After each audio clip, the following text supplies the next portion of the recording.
মাতা, মাতা আপনার মাতা আপনার সন্তানদের রক্ষা করুন, রক্ষা করুন রক্ষা মাতা। করুন মাতা।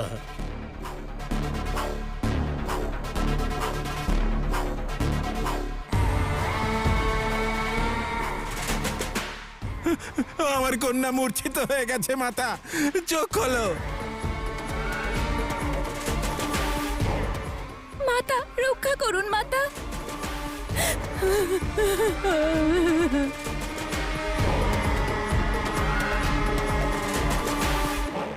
সারা জীবন যার ভক্তি করলে আজ তিনি মুখ ফিরিয়ে নিয়েছেন, কি লাভ হলো এত ভক্তির, এত শ্রদ্ধার? আরে যে মাতা তোমাদের দুঃখ হরণ না করতে পারেন, এমন জগৎ জননীর প্রয়োজন কি?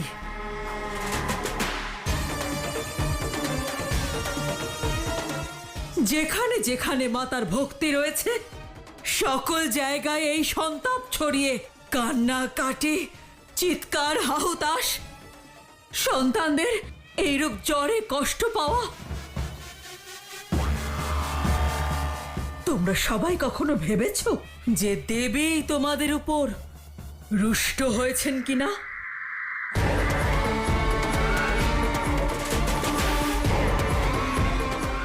আর সেই জন্য তোমাদের সন্তানদের কষ্ট দিচ্ছেন।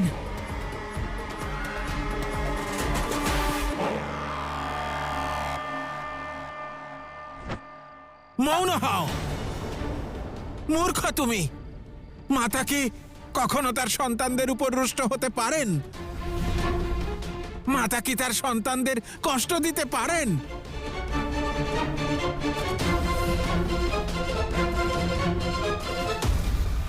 উনি জগৎ জননী, সকলের দুঃখ দূর করে দেন, কাউকে কষ্ট দেন না। নিজের মনের মলিনতা নিজের কাছেই রাখো, না হলে গ্রাম থেকে ধাক্কা মেরে তোমায় বের করে দেব।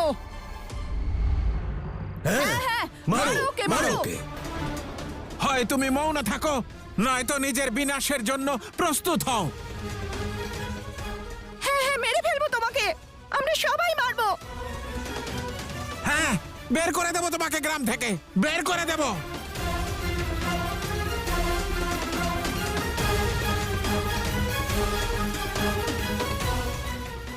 একি, ওরা তো শক্তির বিরুদ্ধে একটা কথাও শুনছে না।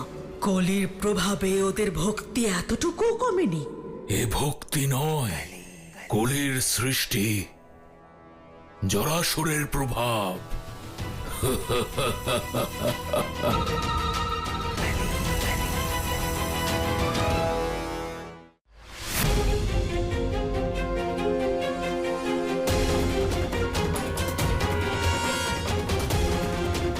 আমার তো মনে হয়েছিল শুধু বালক বালিকারাই এই জ্বরে আক্রান্ত হচ্ছে।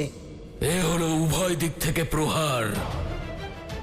একদিকে সন্তানদের জ্বর বাড়বে, তারা অসুস্থ হবে, আর অন্যদিকে তাদের যন্ত্রণার প্রভাব তাদের মাতা পিতার ওপরেও পড়বে।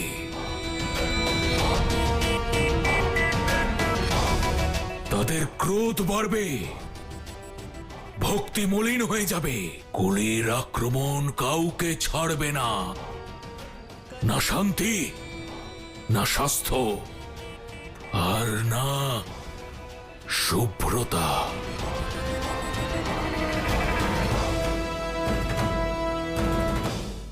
পিতা, তোমার কথার অর্থ অত্যন্ত গভীর,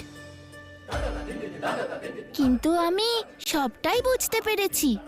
দেখলে তাহলে কি বুঝেছে আমাদের গণেশ? একটু আমাকেও শোনাও।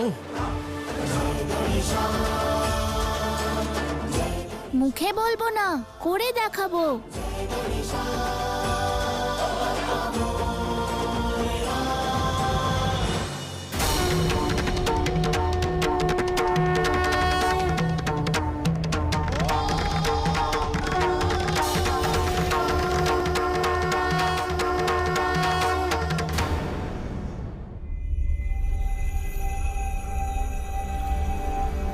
আমাদের প্রিয় গণেশ আজ একটা লীলা রচনা করতে চলেছে,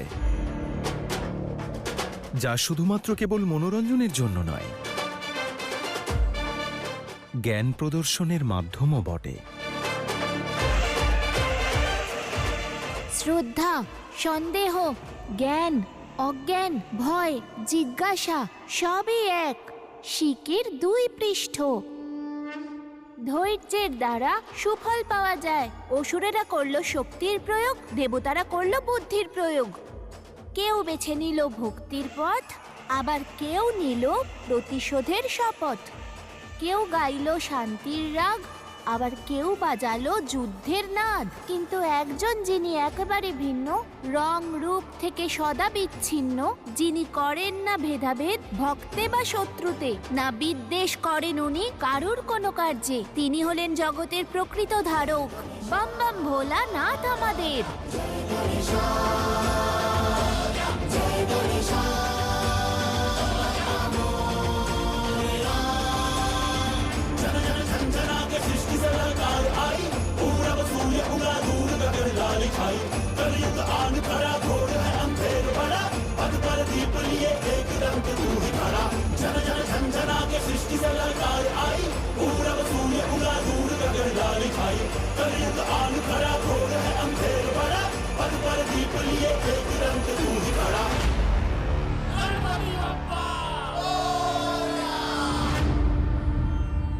देवी देवता मात पिता का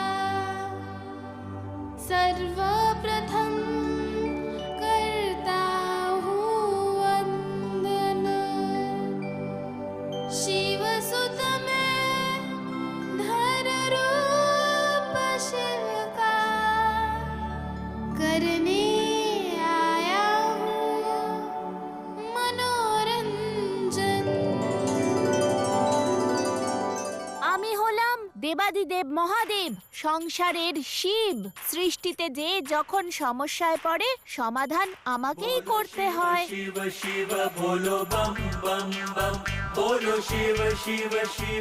ত্রাহিমাম, ত্রাহিমাম, ত্রাহিমাম মহাদেব, অসুরেরা আমার সিংহাসন কেড়ে নিয়েছে, কিছু করুন ভোলানাথ। হে ভোলানাথ, হে ভোলানাথ, আমাকে বর প্রদান করুন। बोलो शिव शिव शिव बोलो बम बम बम।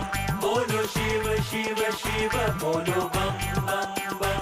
बोलो शिव शिव शिव बोलो बम बम बम। बोलो शिव शिव शिव बोलो। তথাস্তু। তথাস্তু।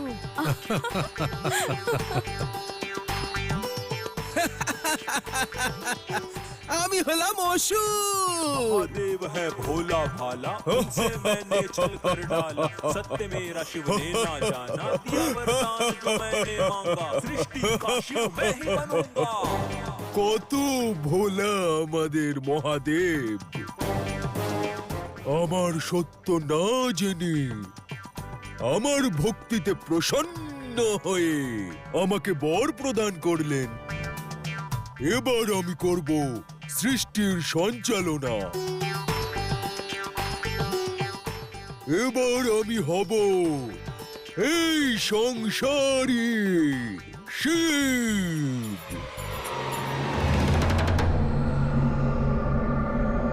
त्राहिमाम त्राहिमाम महादेव, त्राहिमाम त्राहिमाम।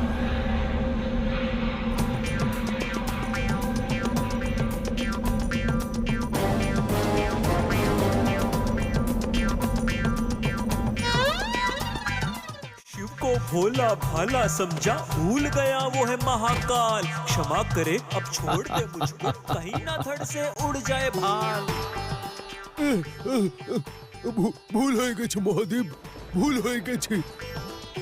ভুলে গেছিলাম যে আপনি শুধু ভোলানাথই নন, বরং মহাকালও আপনি। ক্ষমা করে দিন মহাদেব।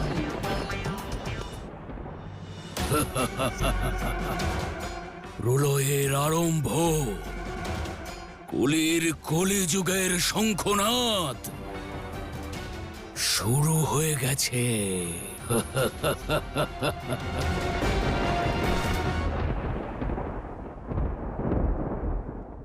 ব্রহ্মাদেব, আমি আমার তপস্যার পরিবর্তে ইচ্ছে স্বরূপ বর চাই। তথাস্তু। हरि ब्रह्मा ने असुरों को मन वांछित दे दिया तथास्तु। वरदान। असुर दमन करने लगे और देवता त्राहिमाम।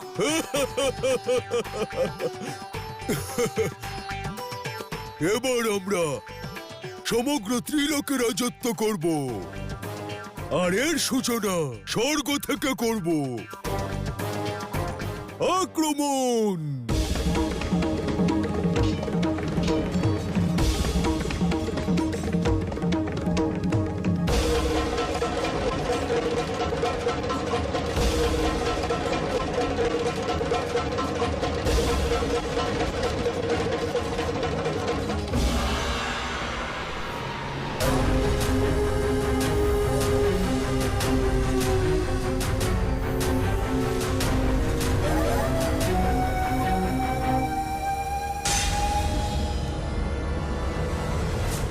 মহাদেব রক্ষা করুন, মহাদেব রক্ষা করুন। কেউ তোমাদের রক্ষা করতে আসবে না।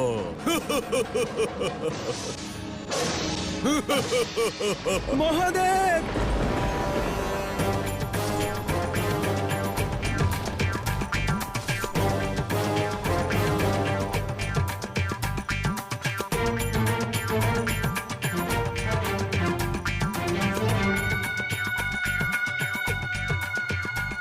দেখলেন আপনারা সবাই কিভাবে এই দেবতাগণ বরদান দেন আর সৃষ্টিতে বিপদ উৎপন্ন করেন, আর আমি সব সমস্যা সমাধান করি।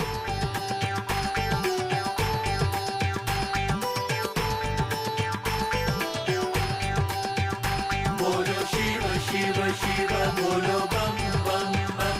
बोलो शिव शिव शिव बोलो बम बम बम।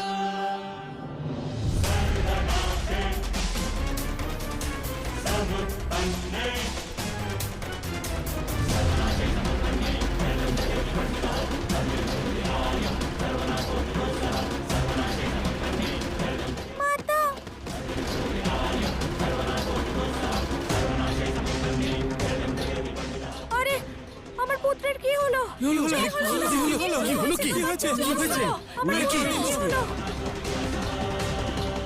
এমন এক জ্বর যা সবাইকে বিলীন করে দেবে, কাউকে ছাড়বে না,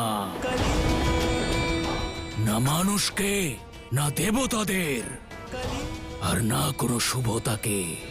সবাই এই জ্বরের বশীভূত হয়ে পড়বে। কলির প্রভাব গ্রাস করবে সবাইকে। মহাদেব,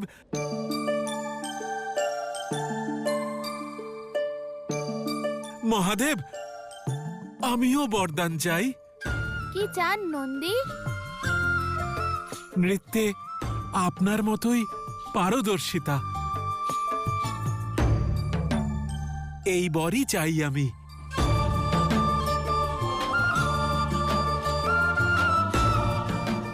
তথাস্তু। আমি মহাদেব তোমায় বরদান করছি যে তোমার নৃত্য কখনোই থামবে না।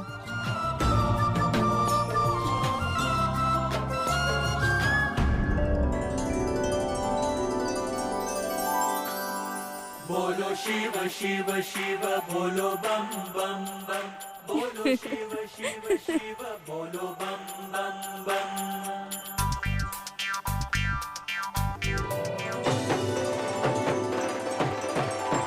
मन नाचे अब होके मगन। बोलो शिव शिव शिव बोलो बम बम बम। बोलो शिव शिव शिव बोलो बम बम बम। मन नाचे अब होके मगन। बोलो शिव शिव शिव बोलो बम बम बम। बोलो शिव शिव शिव बोलो बम बम बम। मन नाचे अब होके मगन। बोलो शिव शिव शिव बोलो बम बम बम। बोलो शिव शिव शिव बोलो बम बम बम।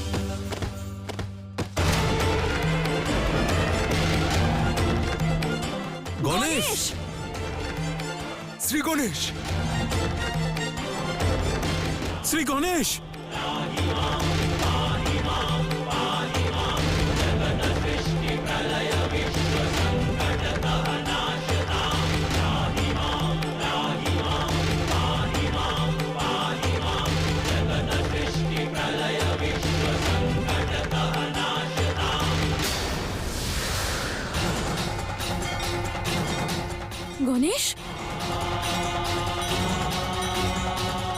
পুত্র গণেশ, চোখ খোলো।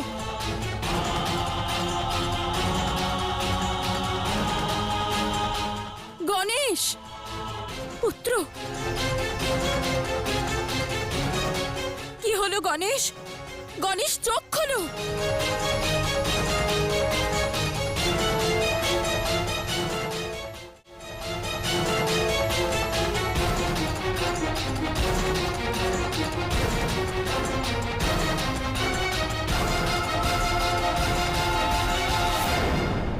এ হলো জরাসুরের জ্বর। এবার দেবতাদের রাজত্ব সমাপ্ত হবে এবং জরাসুরের রাজত্ব আরম্ভ হবে।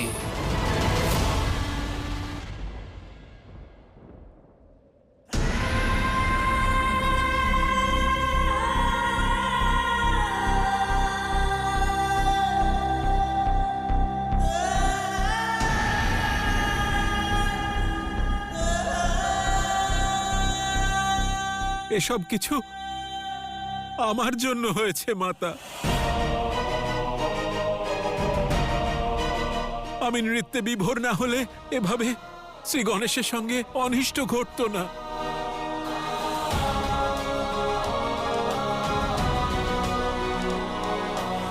আমাকে শাস্তি দিন মহাদেব।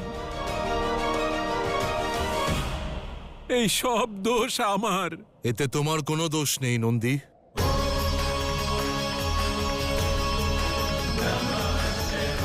গণপতির শরীর তপ্ত, ওর জ্বর হয়েছে।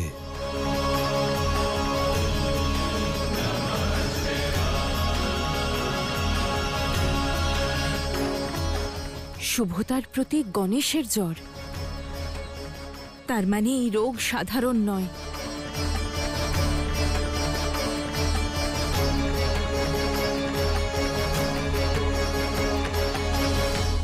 এই রোগের সমাধান কখনোই খুঁজে পাবে না তোমরা। আর এমনিতেই এই দেবতারা অসুরদের সঙ্গে ছলনা করতে পারদর্শী, তাই না অসুর মাতা? দেখবে এইবার আমার প্রভাব এমন পড়বে, প্রতিটি লোক দিশেহারা হয়ে যাবে। কেউ বুঝতে পারবে না যে কোথায়, কিভাবে, কেমন করে, কার উপর প্রভাব পড়বে। আমাকে অন্ধকার, একাকিত্ব এবং অজ্ঞানতার অভিশাপ দিয়েছিল না এই দেবতারা?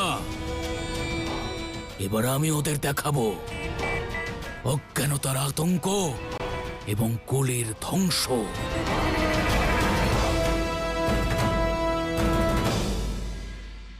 মাতা,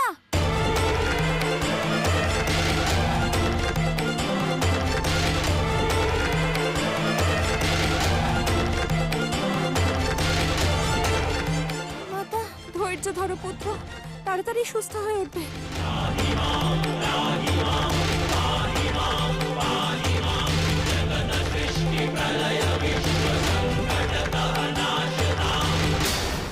এ কেমন রোগ যা স্পর্শের মাধ্যমে ছড়ায়? দেবরাজ, রোগ যদি জটিল হয়ে থাকে তাহলে কি আমি গণেশকে একা ছেড়ে দেব?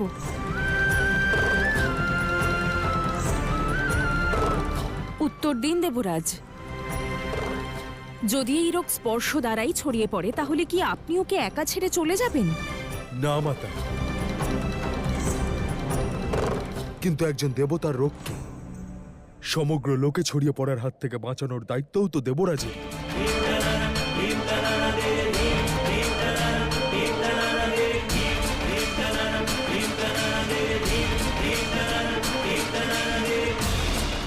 যে রোগের কোনো চিকিৎসা নেই, যার প্রভাবের কোনো জ্ঞান নেই, তার পরিণাম অত্যন্ত ভয়ঙ্কর হবে।